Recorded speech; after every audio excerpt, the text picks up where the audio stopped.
Hey guys, so for this video I'm kind of responding to a certain question that I get quite often. How do I integrate my animation, my key animation with my backgrounds? How do I bring it all together? Especially if there's like camera movement involved. The question kind of suggests that whoever's asking that question doesn't quite understand the animation production pipeline. So a pipeline basically is just the process from going from having no animation to having a fully finished animation. Steps along the way to get there. I think one of the reasons that people don't have a full understanding of pipeline a lot of the time is because they work within the same software.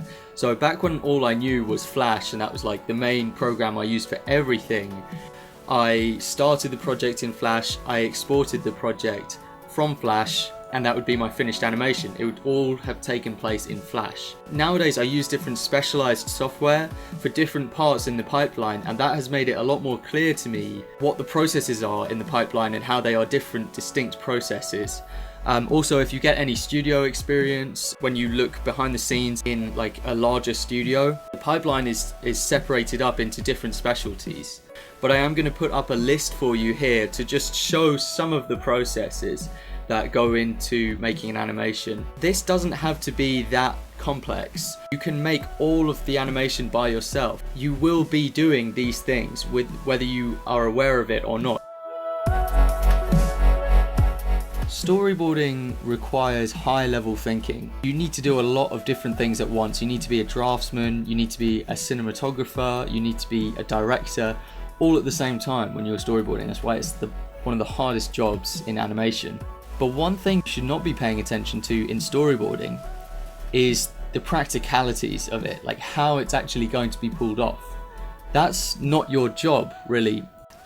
After the storyboard, there's still the question of how is it going to be made? And that's where the layout comes in. The layout takes the storyboard and takes that composition and breaks it into different layers and plans out those layers, plans out where the camera is going to move, how the character animation is going to interact with that environment. Is it going to be a few layers back, so there's foreground elements passing in front, things like that.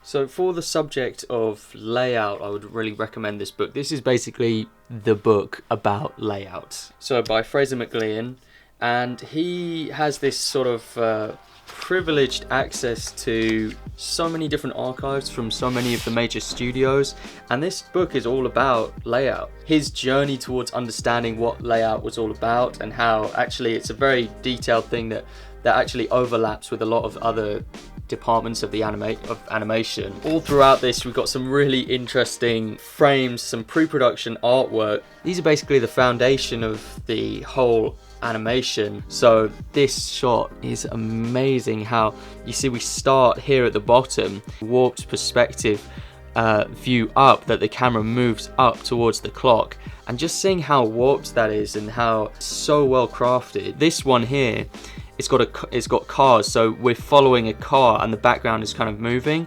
but they had to create the entire layout in these long strips. The layout artist would be faced with problems like, okay, so we need a moving background. How long does this background actually need to be? How long do we need to make it? So the background artist wouldn't have that stuff figured out. The background artist would be given a layout to paint, but the layout artist would have to figure out, okay, how long do we need to make this strip or this strip here? And then is there a way that we can loop it round? Because it's a very long scene which has a lot of movement in it. Can we loop this scene round to start and end at the same place in a seamless way? So fascinating stuff, really fascinating. Layout becomes another sort of innovation when it comes to things like the merging 2D animation, cell animation with live action, like we've got here. This is from the Fleischer Brothers, one of the Fleischer Brothers cartoons, and here it's in Roger Rabbit, which is perhaps the most famous example. It makes you realize all the problems that you don't actually see in the end result. They're here, and this is a real job that people have in studios. So they actually have to figure out, like, how do we bring these layers together? So for example, there's a chair in the shot here. He's sitting down on the chair. Is that chair going to be animated? Is it going to move at all? Should it be painted in with the background? Any interaction with any of the objects in the scene, that changes things. Any camera movements, then you have to create enough space in the layout drawing in the background so that the camera can freely move around and not come up against the edges of the painting. So when you're an independent animator, you're kind of doing that as part of the process. There's just not someone who is doing that for you. I highly recommend it. I'm going to link it in the description so you can go and buy it for yourself if you want it. Now I'm going to show you some practical examples of different pieces of scenes of animation that I've made in the past and why I've had to consider layout when creating them. Let's start with a thing that's used a lot. I use it a lot to create depth and to make a 2D environment really stand out and feel like it's three-dimensional, and that is the parallaxing background. By moving it like that, the different layers of depth will be moving across the screen at different rates. It really makes things very immersive. So in order to do that at the layout stage, you have to take the storyboard and then separate the different layers of that storyboard into actual physical layers, and then you need to take those and flesh out what goes on behind them so that each layer can then be revealed. This would be the role of the layout artist in this circumstance. You'd have to take the storyboard, pull it apart, put it into layers, and then flesh those layers out properly. There's this one shot, again in Encounter, where a helicopter flies over and the camera follows it. In order to simulate that, I had to build a really large background because the camera swings around a lot. The layout has to consider how big do you need to make that background, and what do you occupy that background with. Here was an interesting problem. So the deer runs off into this forest and goes behind a tree just for a few frames. But before it goes behind the tree, it also goes in front of the tree. So the tree needed to at first be on a layer behind and then to quickly switch over to be a layer in front of the keyframe animation. Just quickly switched them over at the exact time where the deer wasn't in front of the tree. So kind of a tricky thing to pull off, but very necessary for a shot like this. I usually have like at least one shot in each of my films, often more, that has a 3D camera movement with like moving through the background as if it's 3D. The answer is that I hand draw the background every frame. The way you can see it is that anything that moves in that background you treat like a character animation. So character animation, you have like easing and things like that. You just treat it like character animation. You're aware of perspective and 3D forms, and then you just, you keyframe the animation, then you move on to in-betweens and so on and so forth. So for that kind of takes care of itself, and you don't need to consider that for the layout. So for example, in this shot, in Encounter, the only background element that was actually present was the sky. So it was just this blank sky. I just slapped that in the background, and the rest of it was keyframe animated. So it actually required very little compositing at the end of that. In the next video, I'm going to show you how you can actually collaborate with people to sort of distribute the animation pipeline to lots of different people, so you have different artists working on the same animation, and how to create an environment where you can do that. If you like these videos, if you benefit from these videos and you want to help this show continue long into the future creating videos, you can support me on Patreon, and every little bit helps towards that. I'm really grateful for all the supporters that have pledged to me in the past and who are still pledging to me. Also, if you want to get involved in the animation community, you can join us on Discord. We're soon going to be announcing a new animation challenge that we're going to be doing, and we have these every month, and we're always planning new things for the community. So join the Discord. See you in the next video. Goodbye. Okay, so an update on my short film Encounter. It's been accepted into a few film festivals lately, and one of them is the Kendall Mountain Festival. They sent me an email after it got accepted in saying that they would put me up in a hotel, and they invited me to give a sort of Q&A session after the film has been screened. It's going to screen twice at the weekend, so I'm taking two of my filmmaker friends with me, two of my local filmmaker friends. Yeah, let's get and on. We're going to take the train up north to the Lake District, and yeah, we'll just turn up and see what the town is like, and hopefully have a good time at this festival and watch loads of inspiring mountain films. The theme of the festival is all about the outdoors, adventure, climbing, extreme sports, that kind of stuff. So it's right up my street. A nice excuse to get out of the house as well, to have a little adventure.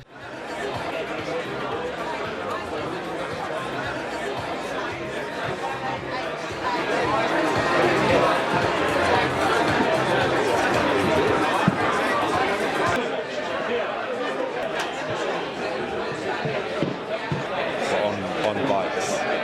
See Nice. a beastly road bike with like the fat tyres and disc brakes. Yeah. It'll fit you. I don't want to try it on because then I might be tempted to buy it.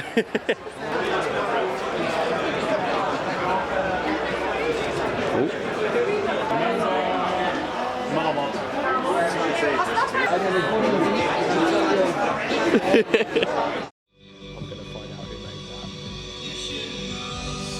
Yeah. I do like doing shoots with drones. It's a lot. The work's a lot harder than just pointing a phone at yourself and filming it. But I think the results are amazing to see. Is that all fully drawn out? It was, yeah. So the method, we call it, is tradigital. So traditional animation is using frames, or cells as you might call them, which is with paper that's clipped in place, and then you kind of flick them back and forth, and you draw on one and you draw another, and the drawings form a sequence, and that sequence gives the illusion of motion.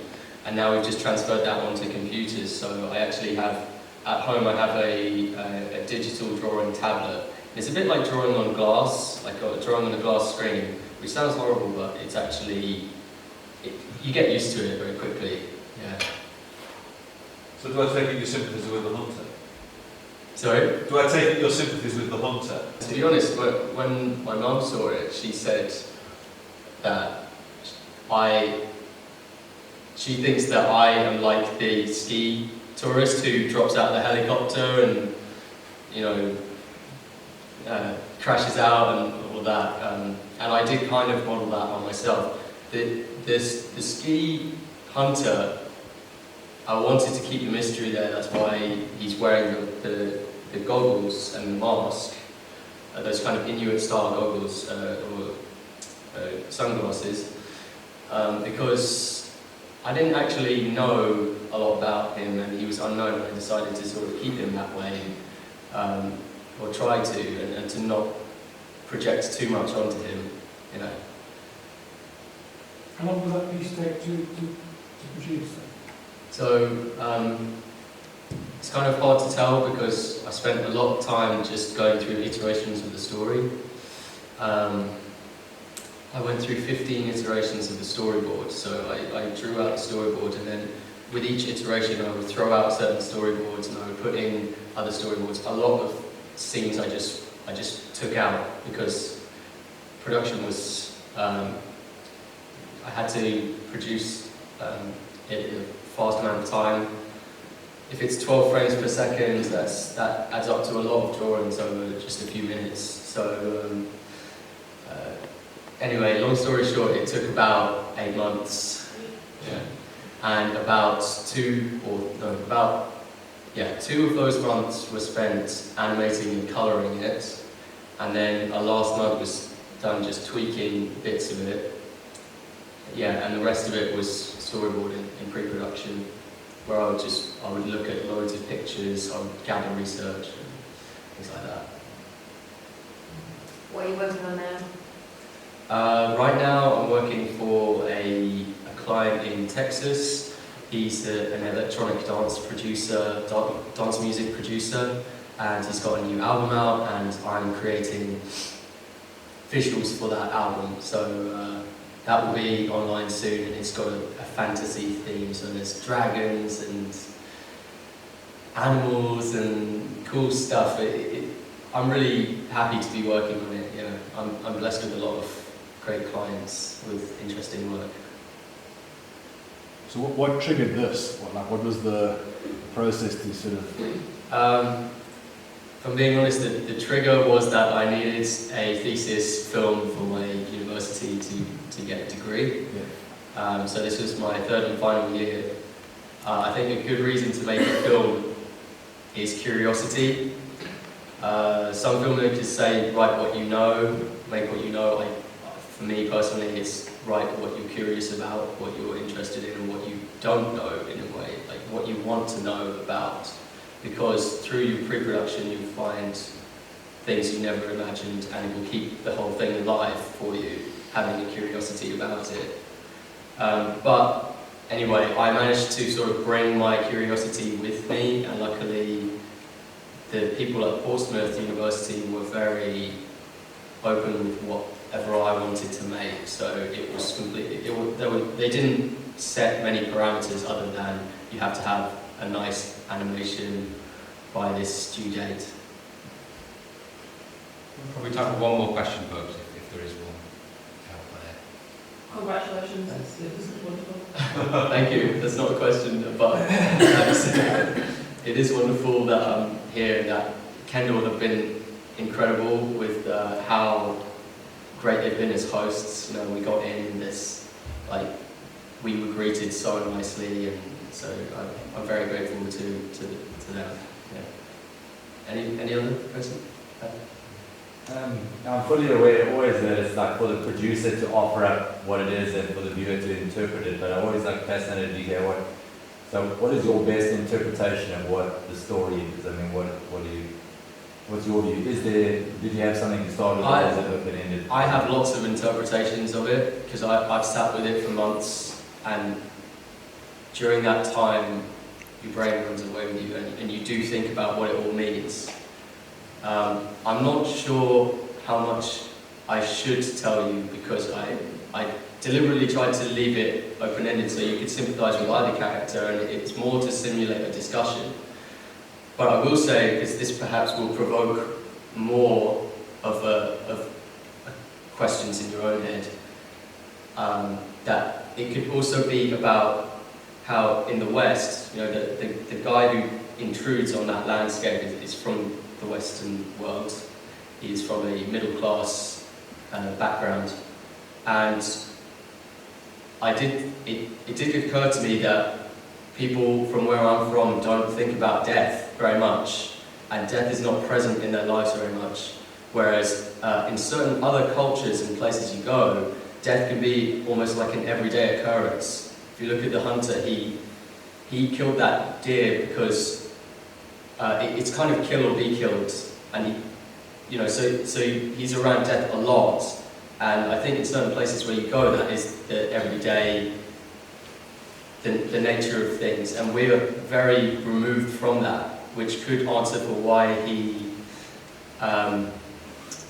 is a bit of a daredevil, because death is kind of an abstract idea to him, and it's not a potential thing that could actually happen. But I have other ideas, but I won't go into them further, because I want it to still play out in your mind. Yeah. But yeah, again, thank you very much to Kendall for showing the film, and thank you very much for sitting here and watching it. Ladies and gentlemen.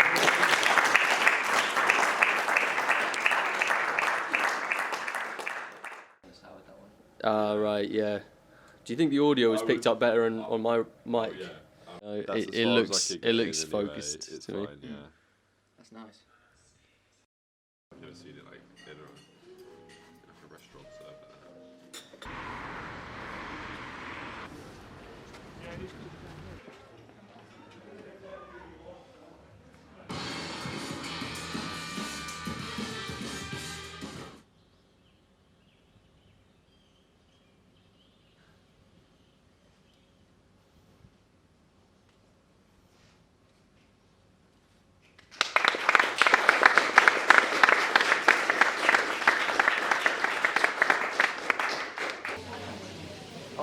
not bad, not bad. Really? Honestly, I was getting a bit sleepy.